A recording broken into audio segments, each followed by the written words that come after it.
오늘 설교는 조금 위험한 설교입니다. 제가 간증을 할 거거든요. 이 간증 설교가 왜 위험한가 하면 자랑이 심해요. 자랑을 빼놓고 간증이 안 되잖아요. 그 간증은 사실은 자랑이거든요. 그러니까 이 설교를 잘못 들으면 저 목사 와서 남의 교회 와서 지 자랑 되게 하고 가네, 이렇게 되면 은혜가 안 돼요. 그런데 이 설교를 들으실 때 어디를 주목하셔야 되는가 하면, 제가 자랑은 아주 마음 놓고 할 거예요. 근데 거짓말하거나 부풀리지 않은 거예요. 제가 정말 받은 건데 내가 어떻게 이 복을 받았나를 간증하는 거거든요. 그게 하나님이죠. 하나님으로부터 받은 건데 왜 받았나, 누구에게 받았나, 이걸 하는 건데 그쪽을 보시면 은혜가 돼요. 근데 이거를 놓치고 자랑하는 쪽만 하면은 되게 잘난 척하네, 이래 놓으면 설교 다 망치는 거예요. 저도 꽤 조심해서 하려는데 여러분 조심해서 들어주시기를 바랍니다. 제가 참 복을 많이 받았어요. 제가 어느 날 아내에게 하늘이 뚫린 것 같아, 그렇게 얘기했어. 정말 복을 많이 받았는데 얼만큼 받았나? 다윗만큼 받았다라고 얘기할 수 있어요. 다윗이 시편 23편에서 이렇게 고백해요. 내게 부족함이 없으리로다. 나의 잔이 넘치나이다. 이건 최고의 간증이거든요. 어떻게 사람이 부족한 게 없겠어요? 그런데 이제 부족한 게 없습니다. 넘칩니다. 근데 요즘 제 마음이 꼭 그래요. 제가 다윗의 복을 받았네요. 부족한 게 없습니다. 넘칩니다. 시편 128편 제가 참 좋아하는데, 여호와를 경외하며 그 도에 행하는 자마다 복이 있도다. 여기 어디서 조절하죠? 음향을 볼륨을 조금만 낮춰주세요. 울려요. 조금만 낮춰주세요. 여호와를 경외하며 그 도에 행하는 자마다 복이 있도다. 손이 수고한 대로 먹을 것이라 복되고 형통하리로다. 여러분, 손이 수고한 대로 먹는 거, 먹고 사는 게 큰 복이에요. 저는 지금 은퇴한 지가 이제 7년 차 들어섰는데요. 저는 65살에 은퇴를 했어요. 그래서 좀 일찍 했는데 벌써 은퇴한 지가 꽤 됐는데, 저는 은퇴를 오래 준비했어요. 은퇴하다가 평생 몽케한 거 다 망치는 경우가 많거든요. 욕심 부리다가. 그래서 깨끗하게 잘 마무리할 수 있게 해달라고 기도를 많이 했는데, 구체적으로 기도했어요. 하나님, 경제적으로 좀 독립하게 해주세요. 그래서 교회 폐 안 끼치게 해주세요. 또 자식들 늙음하게 짐 안 되게 해주세요. 하나님, 아파트도 하나 주세요. 저희가 이제 사택 생활을 하고 그러니까 집 마련하기가 어려운데 이사를 참 많이 했어요. 우리 아내도 이제 70 넘었는데 저 70 넘은 할망구 밤낮 짐 싸서 이사 다니는 거 싫습니다. 또 집주인이 방패, 이 소리 이제는 안 듣게 하고 싶습니다. 아파트도 하나 주세요. 자동차도 주세요. 그리고 또 기도했어요. 손주가 6인데 너무 이쁘잖아요. 손주들 용돈 주게 해주세요. 기도했어요. 많이 주게 해주세요. 그랬어요. 그리고 또 기도한 게, 친구들하고 밥 먹고 신발끈 안 묶게 해주세요. 그 기도도 했어요. 저희 아버지가 학교 수의를 하셨는데 무척 가난하셨어요. 65세 은퇴하시고 73세 돌아가셨는데 돌아가실 때까지 집 밖을 안 나가셨어요. 아버지 좀 나가서 친구도 만나고 그러지. 그랬더니 나가면 차 마셔야 되잖아. 나가면 점심 먹어야 되잖아. 우리 아버지는 그 돈이 없었어요. 그게 부담스러웠어요. 나가면 얻어먹어야 되는데 그게 싫은 거예요. 한 번 얻어먹으면, 2번 얻어먹으면 한 번은 사야 되는데 그게 안 되니까 평생 집 밖을 나가질 않았어요. 제가 그걸 보니까 그게 마음에 한이 됐어요. 하나님, 저는 나가 돌아다니면서 친구하고 밥 먹을 수 있게 해주세요. 그리고 내가 돈 낼 수 있게 해주세요 라고 기도했어요.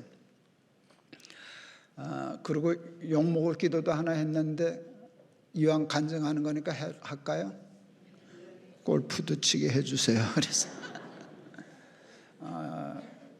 조금 그래도 여유가 있고 뭐 가고 싶은데 가고 하고 싶은 거 할 수 있는 정도의 여유가 노인 돼서 있으면 좋겠다 생각했어요.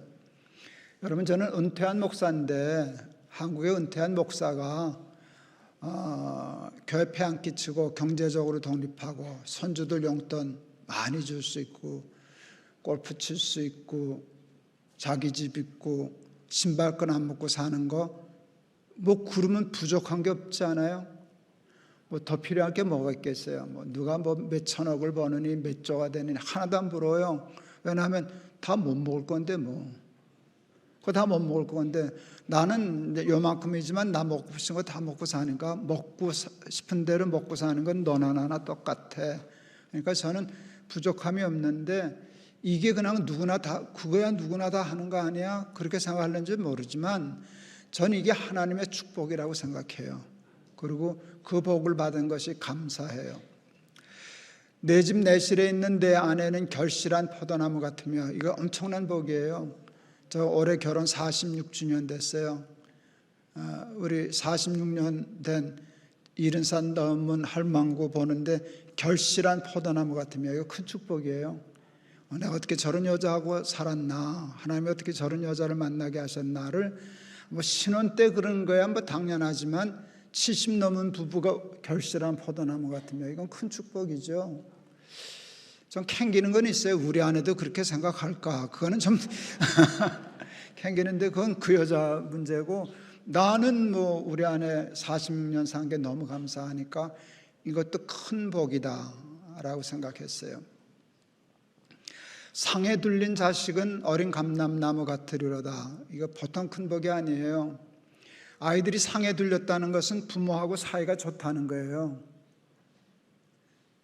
그렇잖아요. 이제 여기 꼬맹이들이 있는데 이제 중학교만 가도 애들 되면 사춘기 되면 문 닫고 부모하고 잘 말 안 하고 물어도 대꾸도 안 하고 상에 안 둘러 앉아요. 내빼꾸는 생각만 하지. 아들만 셋이고 이제 다 40 넘었어요. 그런데 아이들이 상에 둘려요. 너무 사이가 좋아요. 전화를 자주 해요. 아이들이 전화해주면 참 기분 좋아요. 감사해요. 근데 제일 기분 좋은 전화가 뭔지 아세요? 어떤 전화가 제일 좋게요? 왜 전화했냐? 무슨 일 있냐? 그러면 아니 그냥 했어. 그냥 했다는 전화가 그렇게 좋아요. 40 넘은 애들이 70 넘은 아버지한테 그냥 전화할 게 뭐가 있어요? 아빠 뭐해? 걔네들은 아직도 저를 아빠라 그래요. 아빠 뭐해? 집에 있어. 밥 먹었어? 얘는 반말해요. 근데 아빠 밥 먹었어? 그런데 그게 그렇게 친근하고 좋아요. 그냥 전화했어. 이거 참 감사해요. 우리 아이들이 기도하고 계획하는 게 있어요. 사부자가 15분 내에 사는 거예요. 집이 가까이 살아서 15분 했는데 이제 거의 다 이루어졌어요. 저희가 지금 아파트 하나 샀어요. 이사 가려고. 우리 둘째 아들 아파트 9층, 우리 집 5층. 괜찮죠?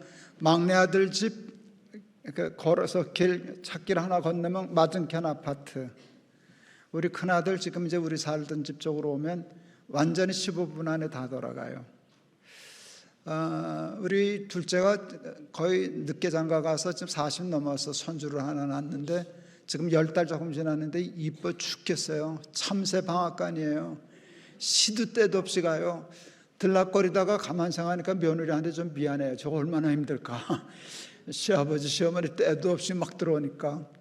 그래서 조금 부담을 가졌더니 눈치를 채고 우리 아들 며느리가 그 열쇠 그 키 번호를 자기 엄마 생년월일로 바꿔줬어요.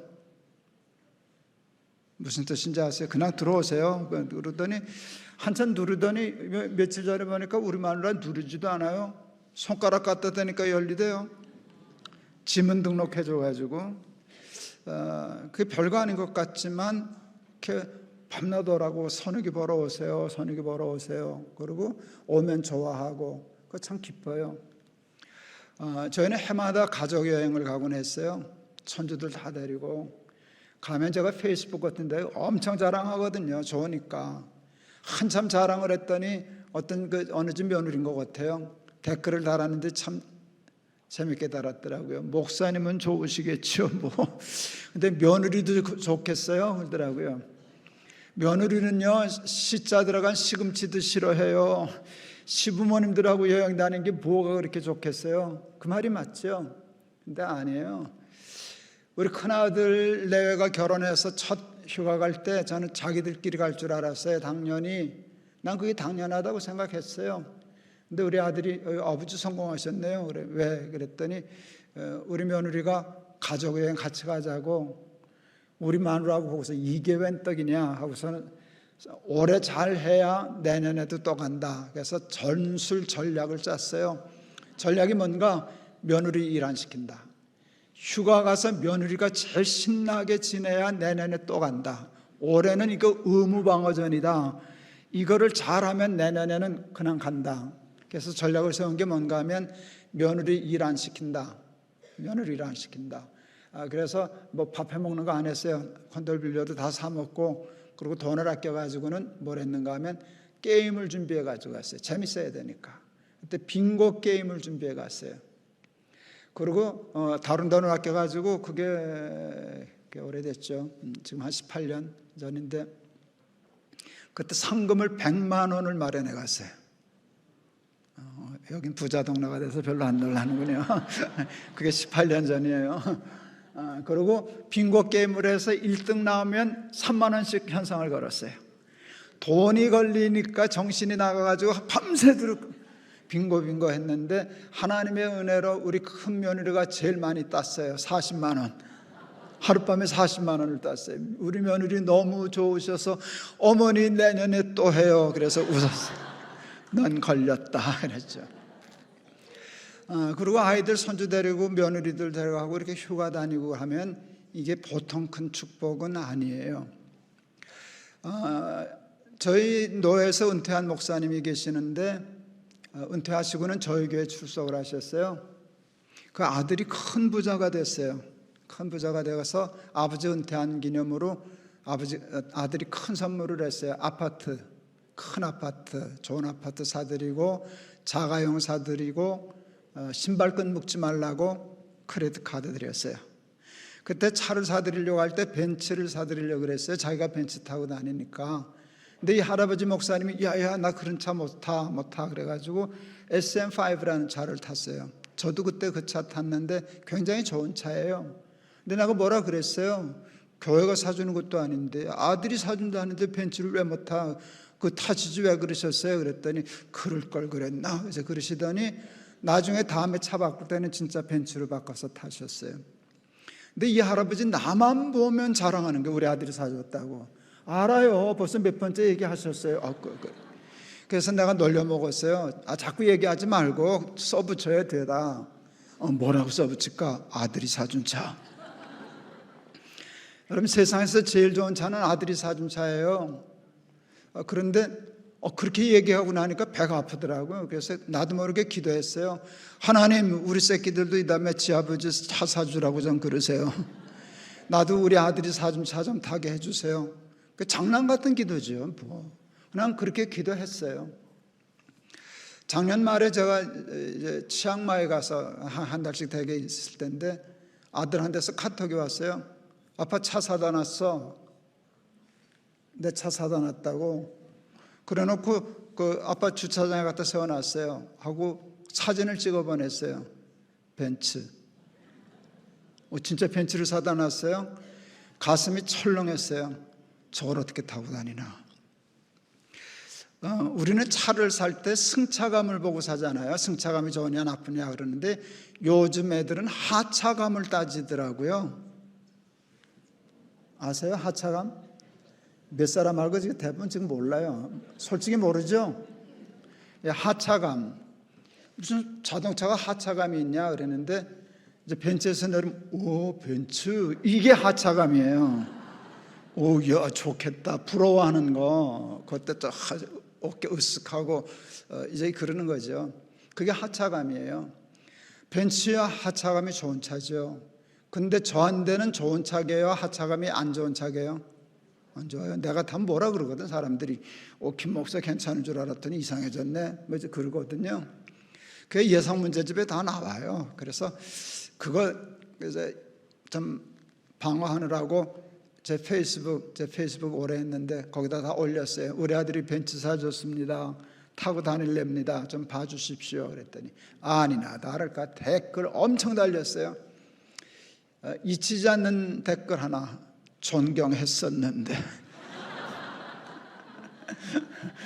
내가 속으로 그래서 그 얘기 나올 줄 다 알았다. 그래, 존경했었는데 벤츠를 안 탔으니까 존경했는데 저 벤츠 타서 존경 안 하겠다는 뜻인데 속으로 그랬어요. 미안하지만 아예 하지 말아라. 난 타고 다닌다.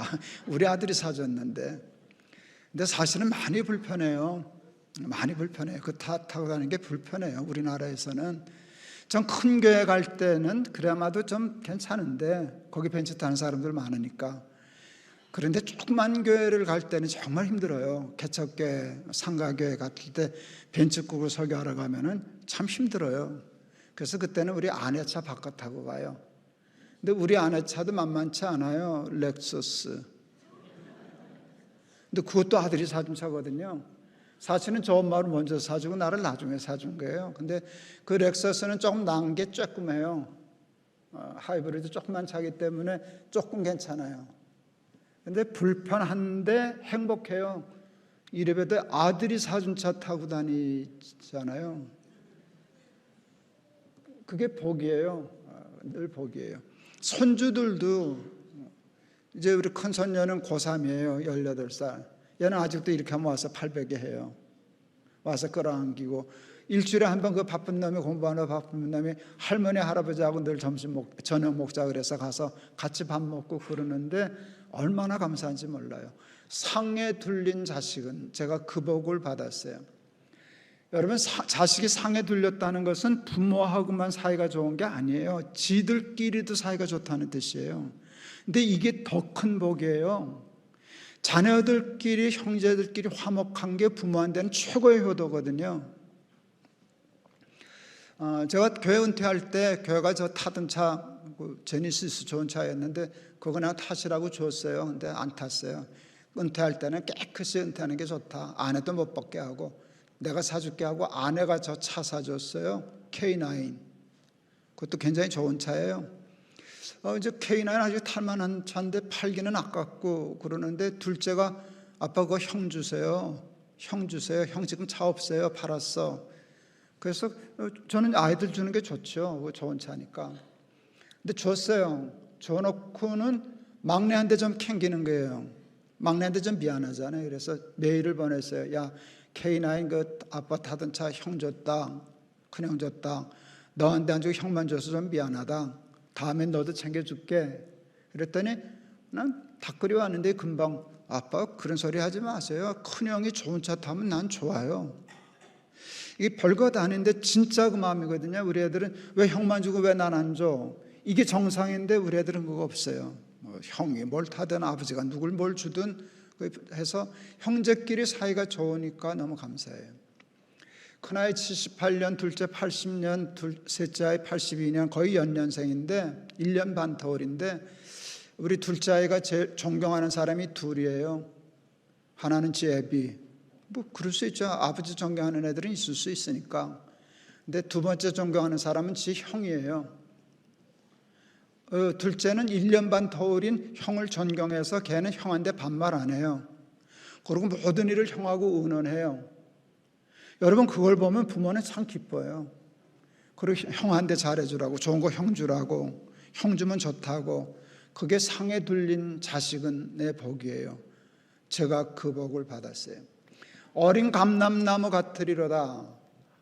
이거는 감람나무는 식용으로 쓰고 약용으로 쓰고 성전 등불을 밝히는 기름으로 썼어요. 하나님과 사람 앞에 쓸모있는 사람이 된다는 뜻이에요.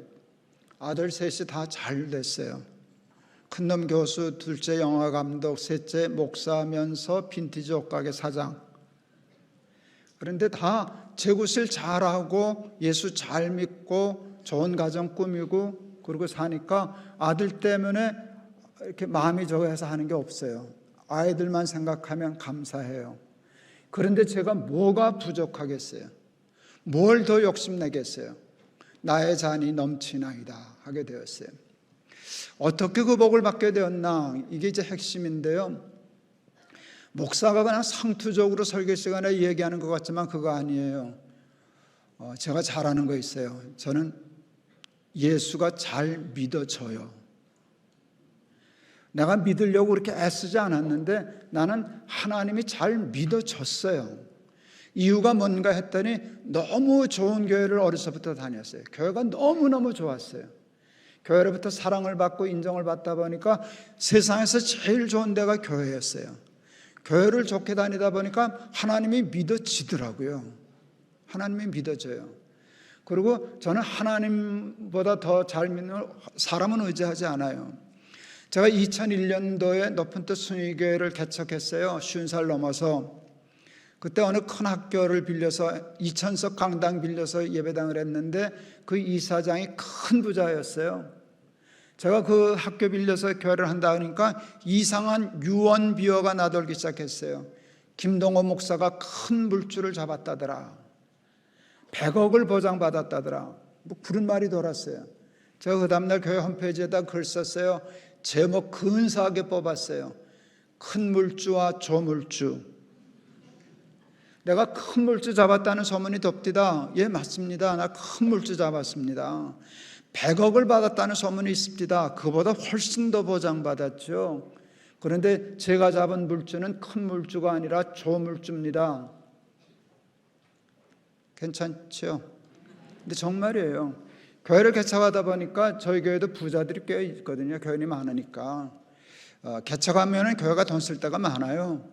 교인들이 목사 돈 쓸 때가 많을 줄 알고 돈 많이 갖다 줬어요. 부자들이. 그 돈 제가 받았게요? 안 받았게요?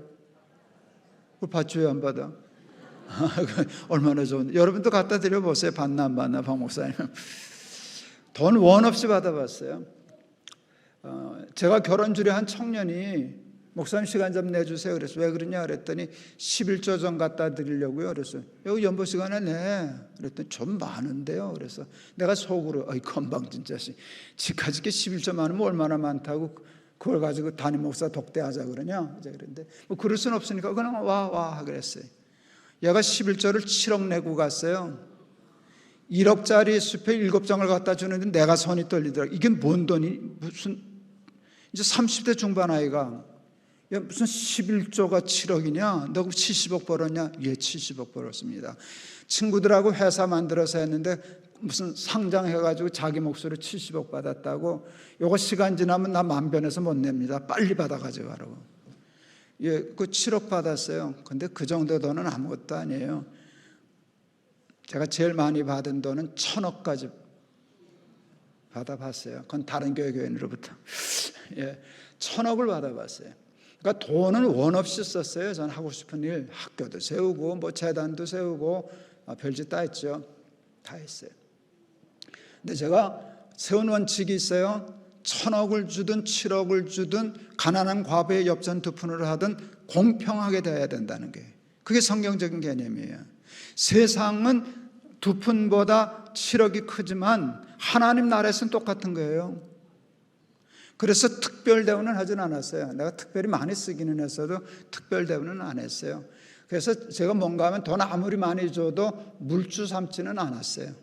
하나님, 내가 1000억 정도에 넘어갈 사람이냐? 조물주 하나님을 믿는 사람인데 그래서 제가 복을 많이 받았어요. 저는 은퇴한 목사고요. 은퇴하기 전에도 제가 하고 싶은 모든 일을 다 할 만큼 늘 재정이 풍부했어요. 은퇴해서 이제 그 좋은 시절은 다 끝났겠다라고 마음으로 다짐했는데 그 복이 아직까지도 저는 계속되고 있어요. 아마 죽을 때까지 그럴 거예요. 제가 지금 선교회를 하는데 누가 보내는지를 알 수가 없어요. 제 선교회 계좌에 하루도 그 계좌 해놓고 단 하루도 후원금이 안 들어온 날이 단 하루도 없어요. 근데 누가 보내는지 몰라요. 이름이 찍히긴 찍히는데 그 이름을 내가 모르니까. 그러니까 누구한테 전화해서 어이구 잘 보내주셔서 감사합니다. 잘 쓰겠습니다. 인사도 못할 돈이 엄청 들어와요. 제가 아주 자랑하니까 시험 들지 말라 그랬으니까 여러분 조금 힘들게 해도 돼요? 예, 해요. 여러분 교회 재정보다 제가 몇 배 더 써요. 은퇴했는데. 그러니까 제가 그 전에 큰 교회 목회할 때 하고 싶었던 일을 지금도 중단하지 않고 아마 죽을 때까지 할 거예요. 이게 하나님의 창고는 마르지를 않는구나. 제가 설교하면서 천국의 열쇠, 천국의 카드 얘기했죠. 제가 받은 것 같다고 얘기했잖아요. 그러니까 손이 수고한 대로 먹을 것이라 복되고 형통하리로다 라는 복을 제가 받았어요. 예, 그건 하나님만 조물주만 섬기려고 하는 믿음 때문이었어요. 큰아이가 고등학교 때부터 공부를 잘했어요. 걔는 수능도 고득점자고 학교에서 서울대, 연대, 고대에 들어갈 군으로 관리하던 애였어요. 그때 제가 한동대, 포항에 있는 한동대를 갔다 와서 너무 큰 감동을 받았어요. 야, 이렇게 좋은 학교가 세워졌구나. 그래서 우리 아이한테 너 한동대 가는 건 어떠냐? 그랬더니 우리 아이가 쉽게 말하면 서울대 가라를 한동대 가라면 누가 가겠어요? 그런데 그때요, 서울대 합격하고도 한동대 간 아이들이 있을 때였어요. 그런 바람이 불었어요. 우리 아이도 한동대를 갔어요. 가서 후회하고 아버지 그냥 서울대 갈 거 그랬어요. 뭐 이럴까 봐 조마조마했는데 방학이나 학교 때 올라올 때마다 학교 자랑을 하는 거예요. 교수님 너무 좋아요. 학교 너무 좋아요. 너무 잘 왔어요. 그래서 성감사했어요. 1학기 방학 끝나고 2학기 등록하려고 그럴 때 쭈뼛 그랬어요. 왜 그러냐, 뭐 할 말 있냐? 재수하면 안 될까요? 깜짝 놀랐어요. 너 학교 좋다 그러지 않았냐? 학교 너무 좋아요. 그런데 왜 재수하려고 그러냐? 얘가 한국의 현실을 알게 됐어요. 한국은 선배가 후배를 이끌어주는데 거기는 선배가 없어요. 자기가 선배니까. 그리고 지방대학이에요.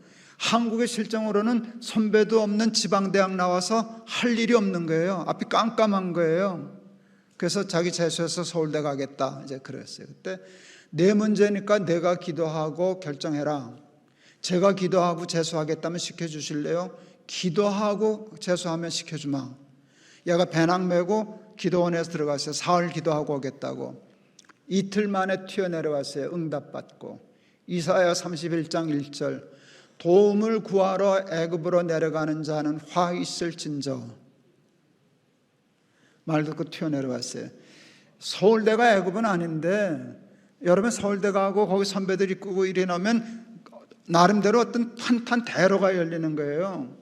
근데 하나님이 너 그거 믿고 살래? 나 믿고 살래? 내 인생을 거기다 걸 거야? 나한테 걸 거야? 이게 하나님이 정면으로 걸은 거거든요. 그때 우리 아이가 접고 한동대 졸업했어요. 유학 준비를 하고서는 저한테 아버지 기도해 주세요. 아들들이 기도해 달라 그럴 때가 제일 기뻐요. 큰일이 있을 때마다 애들은 꼭 저한테 기도 부탁을 해요.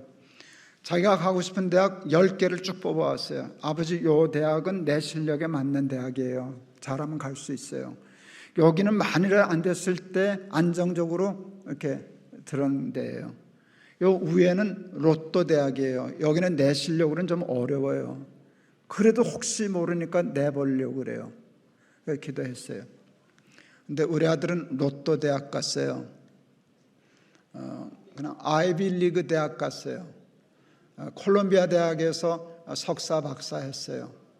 아주 순탄하게 했고 콜롬비아에서도 세계적인 석학의 제자가 되어서 잘 풀렸어요. 바쁘니까 그냥 결론을 얘기할게요. 지금 우리 아들 서울대학교 교수 됐어요. 여러분 지방에 있는 한동대 나와서 서울대 교수 되는 거 쉽지요? 그거 거의 없는 길이에요. 그거는 말이 잘 안 되는 거예요. 서울대는 들어도 안 갔는데 안 갔든지 못 갔든지. 그런데 지방대 나와서 서울대학교 교수가 된다는 거 힘들어요. 얘기하면 거의 초빙받다시피 갔어요. 첫 번에 오라 그럴 때 안 갔어요. 처음에 걔가 KDI 스쿨 교수로 갔는데 그 학교가 너무 잘해줬어요. 우리 아이한테. 그 아이가 물었어요. 서울대학교에서 오라는데 아버지 어떻게 할까요? 그래서 야, 너무 얌차 같지 않냐? KD 하이스쿨에서 너무 잘해줬는데 그거 혜택만 받고 싹 서울대에서 오란다고 도망을 가냐? 그렇죠. 그래서 안 갔어요. 우리가 이런 집안이라고요. 서울대에서 오라도 안 가고. 안 갔어요. 그 다음에 또 오라 그랬어요. 서울대학에서. 그리고 이번에도 안 오면 우리 학과에 자리가 없어집니다. 그래서 갔어요. 임명장 받아왔어요. 임명장을 받아왔어요. 임명장을 딱 날짜 갖다 주는데 그 임명장 통해서 하나님이 그러시는 것 같더라고요. 나 하나님이다. 나 하나님이야. 내 아들이 대학교 1학년 때 인생을 나한테 걸더라. 걔는요, 그래서 정말 킹스 하이웨이, 하나님 나라의 고속도로를 달렸어요. 걔 열심히 해서 실력 있어요. 근데 걔가 누리는 길은 그 실력 위의 길을 걷고 있는 거예요. 왜 그런가 하면 하나님께 인생을 걸었기 때문에. 막내는 목사예요. 근데 어느 날 목회 잘하다가 나 옷가게 하면 안 될까요? 걔는 옷을 너무 좋아해요. 옷을 너무 좋아해요. 고등학교 다닐 때 보면 가방에 교과서는 없고 패션 잡지 잔뜩 입고 그랬어요. 그걸 그냥 보는 게 아니라 아주 달달하게 박사예요. 박사. 걔는 옷 박사예요. 무슨 옷 탁 저거 하면은 옛날 빈티지 옷이면 이건 누가 디자인한 거고 그 다음에 누가 이걸 카피한 거고 이걸 쫙 줄줄이 꿰요. 그러면서 어떻게 뭐 변동이 있고 어떻게 변화했고 그걸 읽으면 재미있어요. 그래서 그 이제 빈티지 옷가게를 해요. 그럴 때 목사가 무슨 옷가게를 하냐 이렇게 생각하는데 저는 그렇게 생각 안 해요.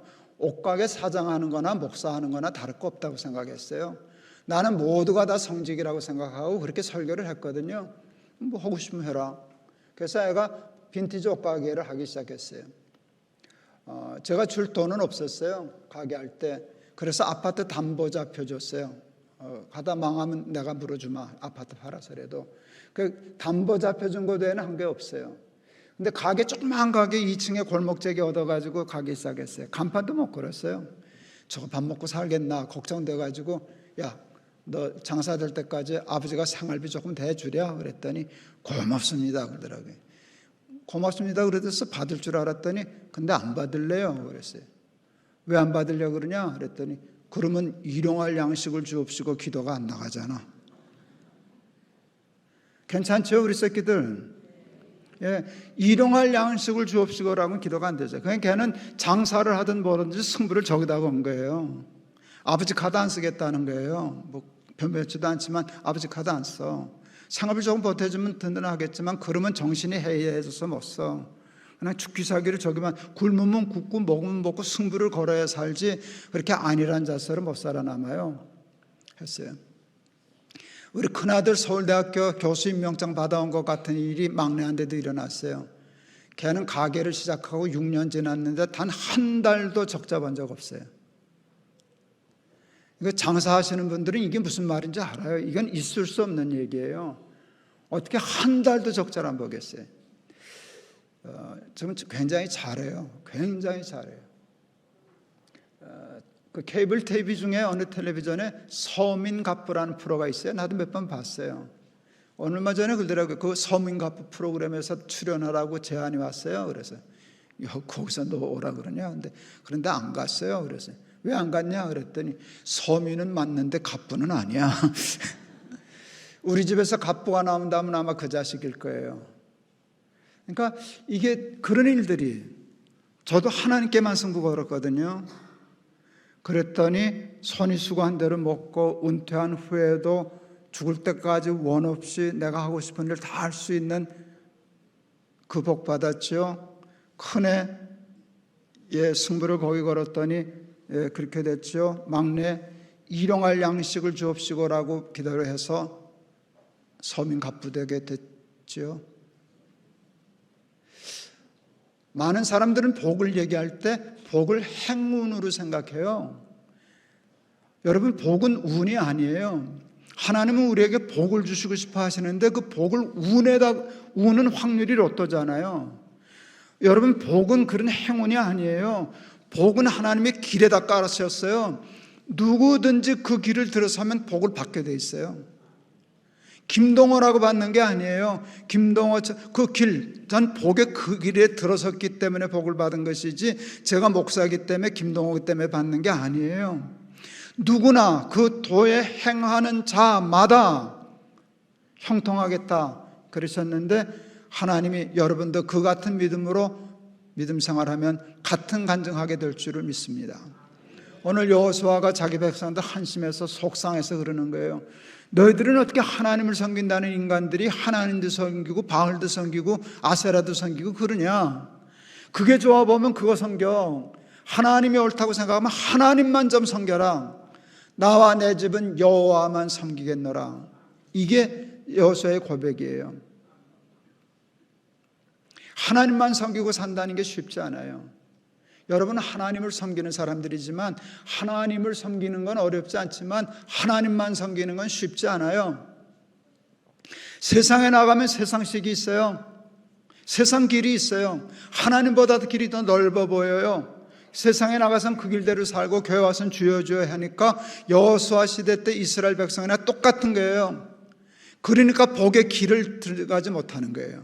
평생 예수를 믿어도 하나님의 복을 간증할 게 없는 빈털터리가 될 수밖에 없는 거예요.